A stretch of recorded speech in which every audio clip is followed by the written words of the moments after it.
এবং কী কী ক্যান্ডেল, এক একটা ক্যান্ডেলের মানে আছে এবং সেটাতে মার্কেটে ওঠানামা হয় কোন দিকে একটা রাস্তা পৌঁছে যায়। যেরকম কোনো রাস্তায় যদি আমরা যাই, কোনো হাওড়া বা কলকাতা যে কোনো একটার যেমন সাইনবোর্ড দেওয়া থাকে যে এই দূরেতে কত কিলোমিটার দূরে এই রাস্তা হতে পারে, ঠিক তেমনি ক্যান্ডেলসটি দেখে আমরা সেটা বুঝতে পারবো যে এর নেক্সট স্টপেজ বা নেক্সট ক্যান্ডেল কী হতে পারে।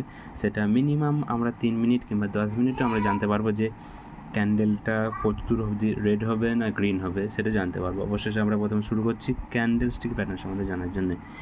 ক্যান্ডেল, এখানে দেখা যাচ্ছে একটা ক্যান্ডেল মানে হচ্ছে প্রদীপ, ঠিক তেমনি এইখান থেকে ওপেন প্রাইস মানে এখান থেকে ক্যান্ডেলটা স্টার্ট হয়েছিল, মানে এইখান থেকে মার্কেটটা স্টার্ট হয়েছিল ক্যান্ডেলের এবং অবশেষে সে লোয়ার অবধি গিয়েছিলো, মানে সর্বোচ্চ নিম্ন গিয়েছিল এবং সেটা কিন্তু এইখানে যে দেখা গেলো যখন নিম্নে ছিল তখন এখানে বায়ার্সের চাপ বেড়ে গেছিলো।